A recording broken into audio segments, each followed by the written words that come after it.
అందరికి నమస్తే. మహారాష్ట్రలో వానలు తగ్గిపోయినాయి, ఛత్తీస్గఢ్లో వానలు తగ్గిపోయినాయి, ఇప్పుడు గోదావరిలో కూడా నీళ్ళు తగ్గిపోయినాయి.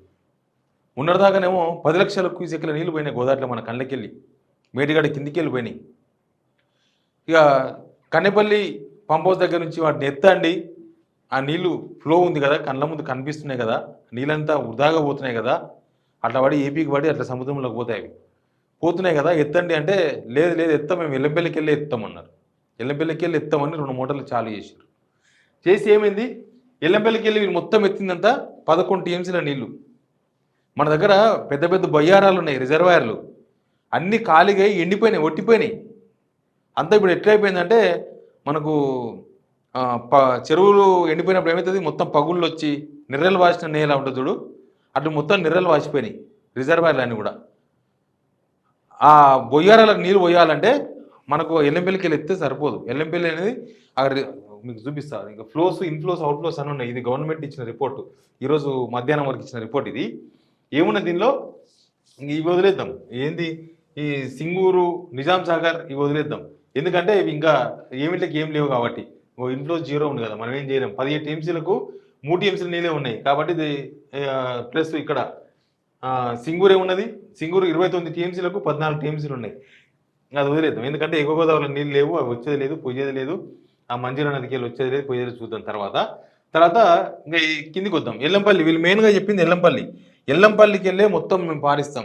ఉమ్మడి ఆంధ్రప్రదేశ్లో కూడా ఎల్లంపల్లికి వెళ్ళి తీసుకొని ఎల్లంపల్లి కేవలం ఉమ్మడి ఆంధ్రప్రదేశ్లో ఓన్లీ నీళ్లు స్టోరేజ్ కోసం మాత్రమే వాడినారు.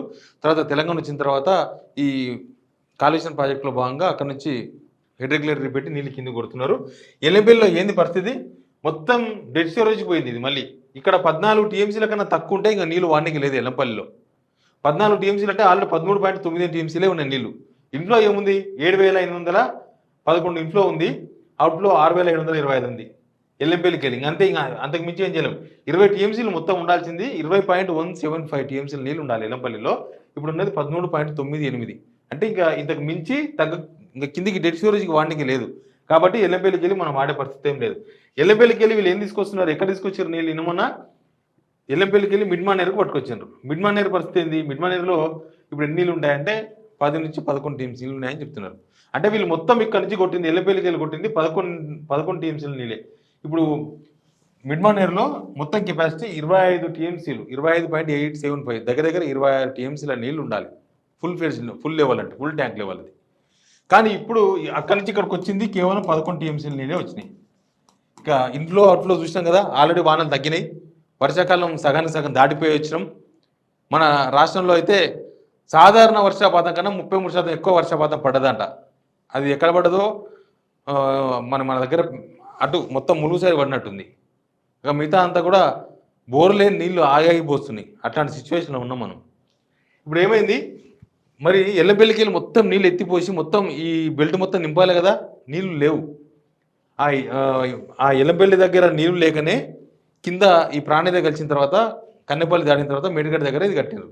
సరే మేడిగడ్డ అంటే రిపేర్ ఉందన్నారు, నేషనల్ డ్యామ్ సేఫ్టీ అథారిటీ వాళ్ళు ఎన్డీఎస్ఏ వాళ్ళు అది మొత్తం గేట్లు ఎత్తేయమన్నారు. అన్ని టీఎంసీలు నీళ్ళు వస్తే గేట్లు అన్ని క్యూసెక్ల నీళ్ళు ఫ్లో ఉన్నప్పుడు గేట్లు ఎత్తాల్సిందే. ఎన్డీఎస్ఏ చెప్పినా చెప్పకపోయినా సర్వసాధారణం. మన ఊర్లో చెరువు ఉంటుంది, చెరువు నిండిపోయినాక ఎవరో వచ్చి ఇరిగేషన్ ఆఫీసర్ వచ్చి తూము ఎత్తమంటే ఎత్తామా, అది అట్లే ఉంటే ఊరు ఉంటుంది కట్టది.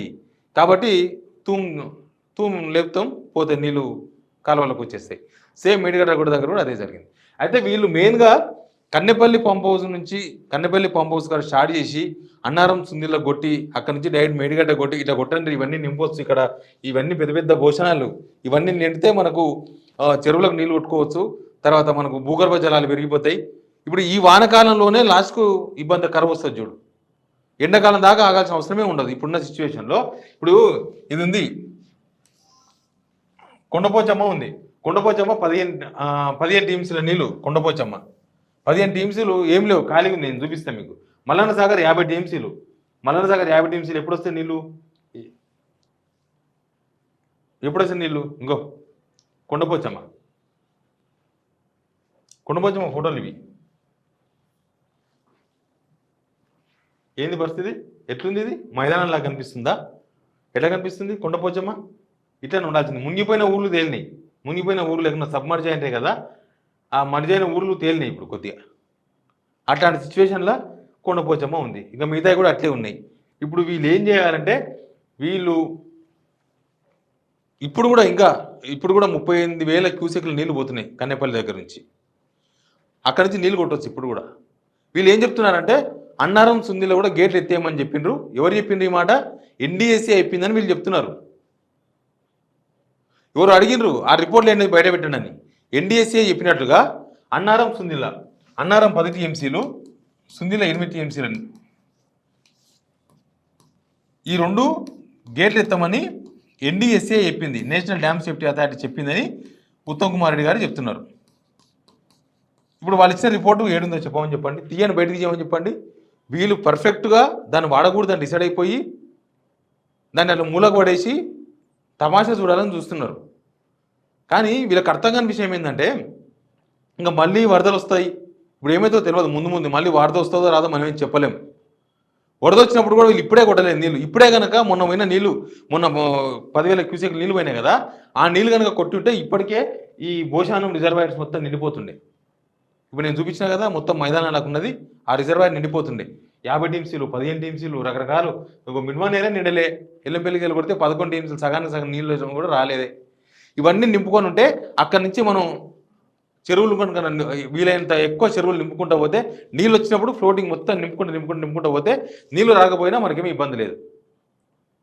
ఏంటంటే మోటార్లు వేస్తే కరెంటు బిల్లు వస్తుంది. వీళ్ళు చెప్పేది కరెంటు బిల్లుకు భయపడి మోటార్ లేకుంటామా?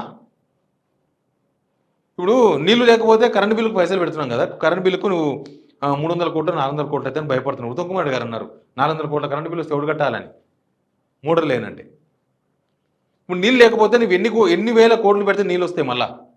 ఇప్పుడు ఈ వానాకాలానికి కింద మీద అవుతుంది, ఇప్పటికే నీళ్లు లేవు. మేజర్గా హైదరాబాద్ తాగునీళ్ళు కూడా ఇబ్బంది అవుతుంది. పోయిన కాలంలోనే ఎన్నో వేల ట్యాంకర్లు కొన్నారు జనాలు, ఒక్కొక్క ట్యాంకర్కి 5,000 10,000 కొన్నారు. రేపు ఈ వానాకాలమే లాస్ట్ తడి, నీళ్లు దొరికేటట్టు లేవు. రేపు ఎండాకాలం వస్తుంది, తాగునీళ్ళకు ఇబ్బంది అవుతుంది. భూగర్భ జలాలు మొత్తం ఎండిపోయి ఉంటాయి. ఎక్కడన్నా చెరువులు నిండిపోయి ఉన్నాయా? ఇప్పుడు ఎక్కడో కర్ణాటకలో వానలు పడితే వరద వచ్చి శ్రీశైలం నిండింది, అక్కడ నుంచి సాగర్ నీళ్ళు వచ్చినాయి. ఎక్కడైనా సరే ఉత్తర దక్షిణ తెలంగాణలో ఎక్కడైనా చెరువులు నిండి అలుగుపోయినాయా? ఎక్కడ పోలేదు. ఇక్కడ బార్డర్లో కొద్దిగా ములుగు ఏరియాల్లో ఛత్తీస్గఢ్ వరద వచ్చి కొంత అక్కడ ఏమైనా నిన్నేమో కానీ మేజర్ 97% ఆఫ్ తెలంగాణలో 97% చెరువులు ఖాళీగా ఉన్నాయి, నెర్రలు వారి ఉన్నాయి. ఈ వర్షాలతో మనకు వచ్చిన ఈ వర్షాలతో చెరువులు నిండవు. చెరువుల నీళ్ళు కూడా మలుకొని ఉండవు, అన్ని మడుగులాగా మారినాయి చెరువులు. ఇప్పుడు ఆడాడ గుంతలున్న నీళ్ళు మళ్ళీ చెరువుల్లో.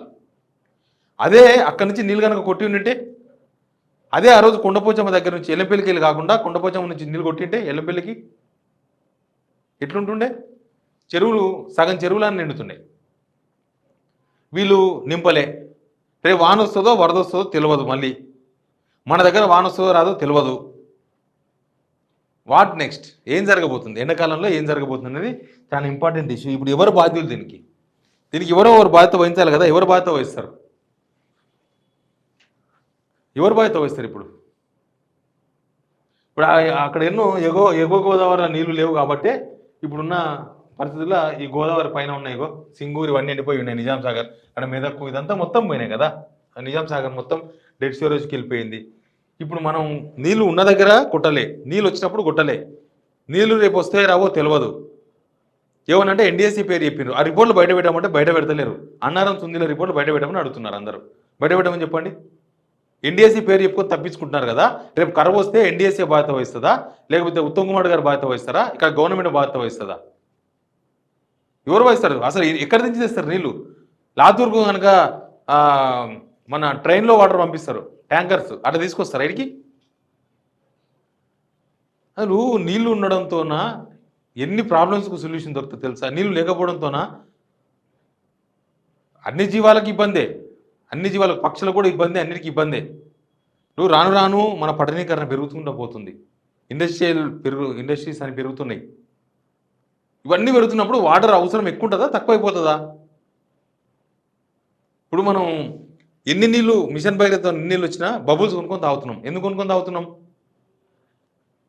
అవి మంచినీళ్ళు కావు, ఈ మంచినీళ్ళు కొనుక్కొని తాగుతున్నాం. రేపు నాడ కొనుక్కోనికి కూడా వాటర్ దొరకకపోతే ఏం చేస్తారు? రేపు నాడు గ్రౌండ్ వాటర్ మొత్తం పోతే ఇప్పటికీ పరిస్థితి బాగలేదు. పోయిన ఎండాకాలమే గ్రౌండ్ వాటర్ లేదు. రేపు ఎండాకాలం గ్రౌండ్ వాటర్ పోతే ఆ బబుల్స్ కూడా నీళ్ళు దొరకవు. బబుల్ 20 రూపాయలు అనేది రేపు 50 రూపాయలకు అమ్ముతాడు. ఏం చేస్తాం? ఆయనకు నీళ్ళు దొరకవు, బబుల్ సింపని కూడా వాటర్ దొరకవు, బోర్లు మొత్తం ఎండిపోతాయి, చెరువుల్లో నీళ్లు లేవు, ఇప్పుడు లేవు, ఇంకా తర్వాత కూడా వస్తాయి లేవు, గ్యారంటీ లేదు. రిజర్వాయర్స్ మొత్తం ఎండిపోయి ఉంటాయి. ఏం చేస్తారు? ఎడికెళ్ళి ఇస్తారు నీళ్ళు? అప్పుడు 400 కోట్లు పెడితే వస్తాయి పైసలు? 400 కోట్లు కరెంటు బిల్లు అవుతున్నారు కదా, కరెంటు బిల్లులు చూసుకుంటారు ఎవడన్నా? ఇంతసేపటికి వరి ఓట్లు ఎక్కేస్తారు. ఆ కాళేశ్వరం కింద రిజర్వాయర్లు ఇవన్నీ వరకు ఎంత ఖర్చు అయింది, ఎంత వరి వండుతుంది, వరి కోసమే వాడతాము నీళ్ళు, మనకు తాగనీకి పనికిరావా? మనం బతకనీకే, పశుపక్షాదులు బతకనీకి నీళ్ళు అవసరం లేదా? ఓన్లీ వరికి మాత్రమే మనకు వస్తాయా? గ్రౌండ్ వాటర్ పెరిగితే ఎన్ని వండుతాయి, ఎన్ని పంటలు వండుతాయి, ఎన్నిటికి ఉపయోగపడతాయి, ఎంత డెవలప్మెంట్ ఉంటుంది, ఇండస్ట్రీస్కి ఎంత ఉపయోగపడుతుంది? ప్రతి ఒక్కదానికి కదా. వాటర్ లేకపోతే ఏం చేయలేం. వాటర్ ఉంటేనే నేను నిలబడి మాట్లాడి చెప్పగలను, కనీసం గంటకు ఒకసారి నీళ్ళు తాగితే. లేకపోతే నీళ్ళు తాగకపోతే సాయంత్రానికి ఏమవుతుంది? కుప్పకూలిపోతాం. ఇక నెక్స్ట్ వచ్చేది అదే కాలమేమో అనిపిస్తుంది.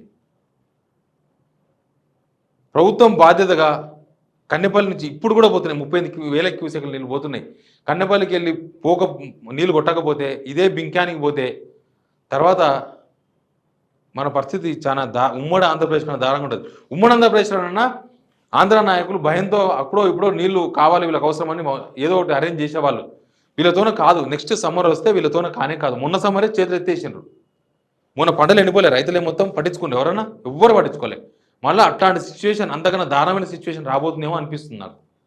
లేకపోతే కర్ణాటక మీద బతిమలాడుకుంటారా? మాకు 1 టీఎంసీ నీళ్ళు, లక్షల క్యూసెక్ల నీళ్ళేమో 100 టీఎంసీలు ఏమో సముద్రంలో పోయేటట్టు చేస్తారు, మీరే వదిలేస్తారు. 1 టీఎంసీ కోసం 2 టీఎంసీల కోసం కర్ణాటక మీద బతిమలాడుకుంటారా? మళ్ళా చూద్దాం ఏం జరుగుతుందో. Please subscribe signal TV.